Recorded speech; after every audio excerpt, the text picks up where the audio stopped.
Episode 44. Sanjana தன் அறையில் அமைதியாக தூங்கிக் கொண்டிருந்தாள்.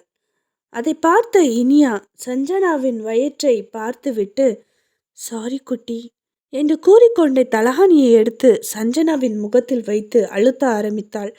சஞ்சனாவுக்கு மூச்சு விட முடியாமல் உயிருக்காக போராட ஆரம்பித்தாள். மறுபுறம் அருணுக்கு போதை தெளிந்து அவன் கண்ணை திறந்து பார்த்தான். அவனுக்கு பயங்கரமாக தலைவலிக்க ஆரம்பித்தது. அவன் அருகிலே புக்கை கையில் வைத்தபடியே தூங்கிக் கொண்டிருந்தான் கார்த்திக். அதை பார்த்த அருணுக்கு புரிந்தது, தன் அண்ணன் அவன் மேல் கோபமாக இருக்கிறான் என்று. மெதுவாக அவனிடம் போய் அண்ணா என்று அழைக்க கார்த்திக் அவனிடம் எதுவும் பேசாமல் எழுந்து சென்றான். இதை பார்த்த அருணுக்கு இன்னும் கஷ்டமாக இருந்தது. அண்ணா, ஏன் என் மேலே கோபமாக இருக்க? நான் என்ன பண்ண என்று அருண் கேட்க, நீ என்ன பண்ணல அருண்? உன் வயசு என்ன? இப்படி ஹெல்த்தை பற்றி கவலைப்படாம இவ்வளோ ட்ரிங்க்ஸ் சாப்பிட்டா உன் ஹெல்த் என்னடா ஆகும்? கொஞ்சமாச்சு யோசிச்சியா நீ என்று கோபமாக கேட்டான். அருண் சாரிண்ணா என்று கூற, இனிமே என் மூஞ்சிலே முழிக்காத என்று கார்த்திக் சொல்லிவிட்டு அங்கிருந்து சென்றான். இது அருணுக்கு ரொம்ப கஷ்டமானது. மறுபுறம், என்ன சக்கரவர்த்தி, இந்த ட்விஸ்ட்டை நீ எதிர்பார்க்கலையா? அது என்னன்னே தெரில சக்கரவர்த்தி. உன் வாயாலேயே உண்மையை வெளியில் கொண்டு வரணும்னு நான் பண்ண ஒரு சின்ன காரியம்தான் இது. இதுதான் ட்விஸ்ட்டுன்னு நினைக்காத, உனக்கு இதை விட ஒரு பெரிய ட்விஸ்ட் இருக்கு என்று சந்தோஷ் கூறி அவன் கையில் இருக்கும் ஒரு பெட்டியை காமித்தான். இதுக்காகத்தானே நீ என்னோட ஆஜுனை கொலை செஞ்ச? இந்த பெட்டிக்காக தானே என்னை நீ கொலை செய்ய முயற்சி பண்ண? இப்போ இது என் கையில் இருக்கு. அதுக்குள்ளே இருக்க பொருள் கண்டிப்பாக கவர்மெண்ட்டுக்கு போய் சேர்ந்துடும். அது மட்டும் இல்லாமல் உன்னை பற்றி எல்லா உண்மைகளையும் நான் கிராமத்து மக்கள்கிட்ட சொல்லிடுவேன். அப்புறம் உனக்கே என்ன நடக்கும்னு தெரியும்ல சக்கரவர்த்தி என்று வில்லங்கமாக கூறினான் சந்தோஷ். சக்கரவர்த்திக்கு கோபம் வந்தது. அவர் தன் துப்பாக்கியால் அவனை சுட வரும்போது அவன் கையை பிடித்து முறுக்கி அந்த துப்பாக்கியை வாங்கி பறித்து அவன் தலையில் வைத்துவிட்டு, நீ என்ன யோசிச்ச சக்கரவர்த்தி? முதல்ல என்ன உயிரோட எரிச்ச மாதிரியே இந்த வாட்டியை என்னை ஏமாத்தி துப்பாக்கியில் சுட்டலான்னு பார்த்தியா? இனிமேல் ஓம் பருப்பு என்கிட்ட வேகாது, புரியுதா என்று சந்தோஷ் பொறுமையாக கூற, பாத்தியா ஜனனி, நான் சொன்ன மாதிரியே உன் ஹஸ்பண்ட் ரொம்ப புத்திசாலி. பெட்டில் நான் தான் ஜெயிச்சேன், எனக்கு ஐஸ்கிரீம் வாங்கி கொடு என்று கேட்க, ஜனனி அவனை முறைத்து பார்த்து கொண்டே, டேய், இங்கே இவ்வளோ பெரிய கலவரம் நடந்துட்டுருக்குது, ஒருத்தன் உயிரே போகிற அளவுக்கு இருந்துச்சு, உனக்கு ஐஸ்கிரீம் ஆடா முக்கியம் என்று ஜனனி கேட்க, அர்ஜுன் இதை பார்த்து, ஹேய், நம்மக்கிட்ட சந்தோஷ் இருக்கானே, அப்போ எதுக்கு பயம்? நோ டென்ஷன், ஃபீல் ஹாப்பி என்று கூறினான். இதை கேட்ட ஜனனி அவனை முறைக்க, இப்படியெல்லாம் உன் முட்டை கண்ணு வச்சு முறைச்சா நான் பயந்துருவேனா என்று அர்ஜுன் தலையை ஆட்டிக்கொண்டு கூறினான். என்ன சந்தோஷ், என்னை மிரட்டுறியா? நான் ஒத்துக்கிறேன், நீ ரொம்ப புத்திசாலித்தான். ஆனால் உன் வயசுக்கு இவ்வளோ புத்திசாலித்தனம் இருக்கக்கூடாது. நீ யார்கிட்ட என்னை பற்றி என்ன சொன்னாலும் யாரும் நம்ப மாட்டாங்க சந்தோஷ் என்று சக்கரவர்த்தி கூறினார். மறுபுறம் சஞ்சனாவால் மூச்சு விட முடியாமல் எப்படியாவது இதிலிருந்து தப்பித்து விட வேண்டும் என்று நினைத்து போராட ஆரம்பித்தாள். அதன் பிறகு அவள் கையில் ஒரு லேம்ப் மாட்ட அதை எடுத்து ஓங்கி தலையில் அடித்தாள். அடிப்பட்டதில் இனியா நிலை குலைந்து கீழே விழ சஞ்சனா எழுந்து பார்த்தாள். அவள் பார்த்து அதிர்ச்சியில் உறைந்தே போனாள். மறுபுறம் சத்யா மற்றும் கிருஷ்ணவேணி 2 பேரும் கிச்சனில் சமைத்து கொண்டிருந்தார்கள். அப்போது கிருஷ்ணவேணி சஞ்சனாவுக்காக சூப் வைத்து கொண்டிருந்தாள். ஜன்னல் வழியாக பார்க்கும்போது ஒரு சிவப்பு கலர் சாரி கட்டி கொண்டிருந்த ஒரு பெண் நின்று கொண்டிருந்தாள். அவள் முடியை பிரித்து விட்டபடி வெளியில் நின்று கொண்டிருந்தாள். அவள் வாய் மட்டும் ஏதோ மந்திரங்களை சொன்னபடியே இருந்தது. இதை பார்த்து அவளுக்கு எதுவுமே புரியவில்லை. இங்கே என்ன நடந்து கொண்டிருக்கிறது? யார் அந்த பெண் என்று யோசித்து கொண்டே கிருஷ்ணவேணியை அழைக்க அவள் வந்து பார்க்கும்போது அங்கு யாரும் இல்லை. இதை பார்த்து சத்யா அதிர்ச்சியானாள். கண்டிப்பாக அங்கே ஒரு பொண்ணு நின்னா, அதை நான் பார்த்தேன் என்று அவள் குழப்பமானாள். மறுபுறம் சந்தோஷ் சக்கரவர்த்தி சொன்னதை கேட்டு நக்கலாக சிரித்தான். அதன் பிறகு, என்ன சக்கரவர்த்தி, உன்னால் என்கிட்ட தப்பிக்கவே முடியாது. நீ ஏன் இவ்வளோ கஷ்டப்படுற? சரி, ஓகே, நான் உன்னை தாத்தான்னு மதித்தேன், ஆனால் நீ என்னை பேரன்னு மதிக்கலையே. சாரி சக்கரவர்த்தி என்று கிண்டலாக கூறி சிரித்தான். நீ ஒரு பொடி பைய, என்கிட்ட மோதிக்கிட்டு இருக்க, ஆனால் உன்னால என்னை எதுவும் செய்ய முடியாதுடா என்று அவர் கூற, சக்கரவர்த்தி, நீ பற்ற வச்ச நெருப்பு தான் இப்போ எரிஞ்சுக்கிட்டு இருக்குது, அதை அணைக்கிறதும் அணைக்காததும் இஷ்டம் என்று கூறி சிரித்தான் சந்தோஷ்.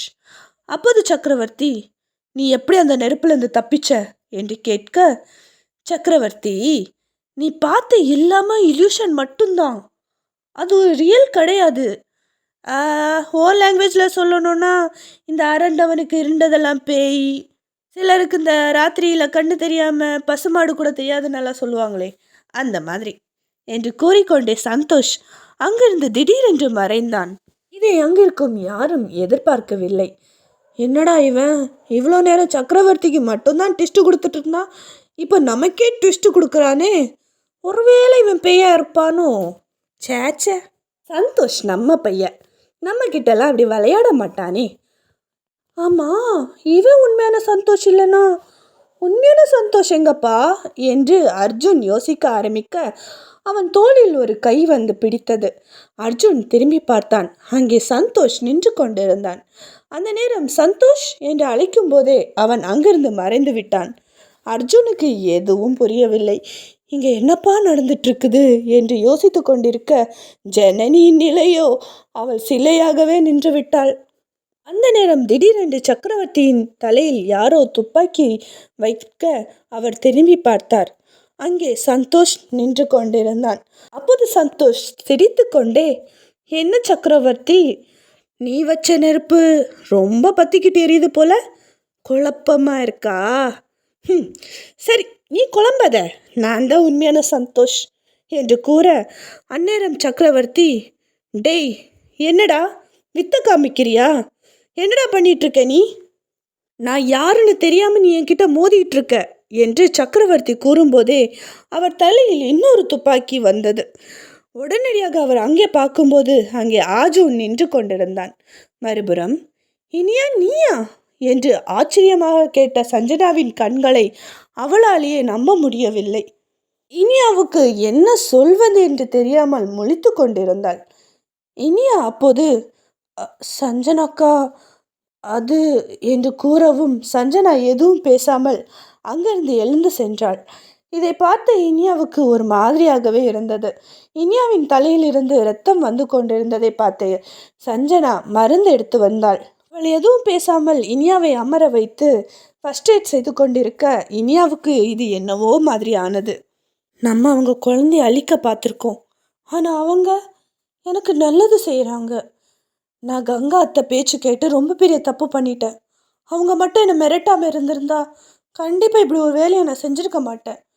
சந்தோஷ் மாமா மேலே இருக்க கோவத்தை நான் சஞ்சனா அக்கா மேலே காமிச்சிட்டேன் என்று மனதிற்குள் நினைத்து கொண்டே, அக்கா என்னை மன்னிச்சிருங்க, நான் தப்பு பண்ணிட்டேன் என்று கூறினாள்.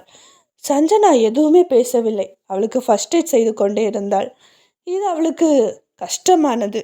அவள் எதுவும் பேசவே இல்லை. மறுபுறம் சத்யாவுக்கு அந்த காட்சியை பார்த்ததிலிருந்து ஏதோ ஒரு பயம் வந்து கொண்டே இருந்தது. சந்தோஷுக்கு திருப்பி திருப்பி கால் செய்து கொண்டே இருந்தாள். ஆனால் அவனின் ஃபோனோ நாட் ரீச்சபிளிலே இருந்தது. சத்யாவுக்கு இது இன்னும் பயம் கொடுத்தது. சரி, சந்தோஷ் தான் ஃபோன் எடுக்கவில்லை, அர்ஜுனுக்கு கால் செய்யலாம் என்று பார்த்தால் அவனின் ஃபோனும் நாட் ரீச்சபிளில் இருந்தது. ஜனனியின் ஃபோனும் நாட் ரீச்சபிளிலே இருந்தது. இந்த 3 பேரும் எங்கத்தான் போய் தொலைந்தார்களோ என்று ரொம்பவே பயந்து போயிருந்தாள். இனிமேல் அவர்களை கண்ணில் பார்க்கும் வரை சத்யாவுக்கு நிம்மதி இருக்காது. அவள் ரொம்பவே பயந்து போய் தன் குழந்தைகளை நினைத்து கவலைப்பட்டு கொண்டே இருந்தாள். மறுபுறம் கார்த்திக் அருணிடம் பயங்கர கோபமாக இருந்தான். அண்ணனை எப்படி சமாதானப்படுத்துவது என்று தெரியாமல் யோசித்து கொண்டே இருந்த அருணின் மூளையில் ஒரு பல்ப் எரிய ஆரம்பித்தது.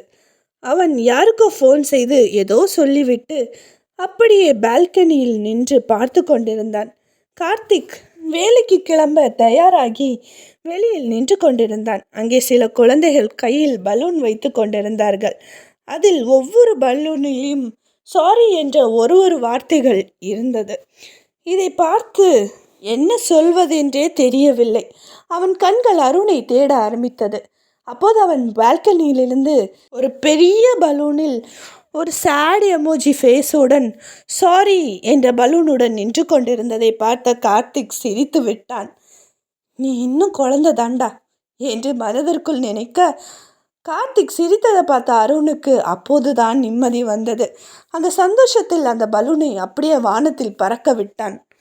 மறுபுறம் போலீஸ் ஸ்டேஷனில் இதுவரைக்கும் வந்த மர்ம மரண கேஸ்கள் ஃபைல்ஸை எல்லாத்தையும் விரித்து வைத்து ஒருவர் பார்த்து கொண்டிருந்தார். பழனி அவருக்கு அந்த கேஸ் எப்படி நடந்தது என்று தெரியவில்லை மற்றும் அவருக்கு கிடைத்த சில எவிடன்ஸ் பற்றியெல்லாம் பேசி கொண்டிருந்தாள். ஆனால் இங்கே நடந்த எல்லா மரணத்துக்கும் சந்தோஷுக்கும் ஏதோ ஒரு தொடர்பு இருப்பது போல் தோன்றியது. இந்த கொலையாளி ஒரு சீரியல் கில்லராக இருக்கலாம். ஆனால் அவன் எப்படி இந்த கொலைகளை செய்கிறான் என்று போலீஸ் டிபார்ட்மெண்ட்டாலேயும் டாக்டர்ஸாலேயும் சொல்ல முடியவில்லை. இது போலீஸ் டிபார்ட்மெண்ட்டுக்கு பயங்கர ப்ரெஷரான கேசஸாக போய்கொண்டிருந்தது. ஒருவேளை இதில் சந்தோஷ் சம்மதப்பட்டிருந்தாலும் அவனை மாட்ட வைக்காமல் எப்படி இந்த கேஸை முடிப்பது என்று யோசித்தார் பழனி. இந்த கேஸின் இன்வெஸ்டிகேஷன் போய்கொண்டே இருந்தது. அதே நேரம் மேலிடத்திலிருந்து போலீஸ் டிபார்ட்மெண்ட்டுக்கு பயங்கர ப்ரெஷர் வந்து கொண்டே இருந்தது. அப்போது பழனிக்கு இந்த கிராமத்து மக்களிடம் விசாரிக்கலாம் என்று கூறி அவர்கள் டிபார்ட்மெண்ட்டில் இருக்கும் சிலருடன் இந்த கிராமத்தில் இறங்கினார் பழனி. மறுபுறம் சஞ்சனா சஹானாயிடம் அனைத்தையும் கூறினாள். இதை கேட்ட சஹானாவுக்கு அதிர்ச்சியானது. என்னடி சொல்ற? இனிய உன்னை கொல்ல பார்த்தாளா?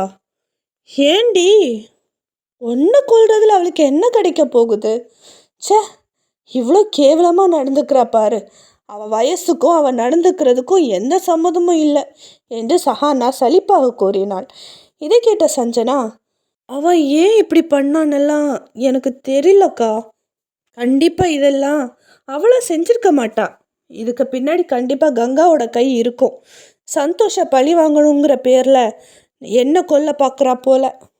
ஏன்னா உங்களுக்கே தெரியும்ல, சந்தோஷால தான் கங்கா ஜெயிலுக்கு போனான். அதுக்கப்புறமா என்னெல்லாம் பிரச்சனை நடந்துச்சுன்னு உங்களுக்கு தெரியும். ஜெயிலேருந்து சக்கரவர்த்தி அவளை வெளியில் கொண்டு வந்ததுனால சக்கரவர்த்தி மேலே அவளுக்கு ஒரு தனி பாசம். மேபி இதில் சக்கரவர்த்தி அப்புறம் கங்காவோட பிளானாக கூட இருக்கலாம்ல என்று சஞ்சனா கூறிக்கொண்டிருக்க, இங்கே பார் சஞ்சனா, நீ இப்போ ப்ரெக்னெண்ட்டாக இருக்க. தேவையில்லாமல் எதுவும் யோசிக்காத. எதுவாக இருந்தாலும் சரி, நமக்கு சரியாக நடக்கும். கவலைப்படாத.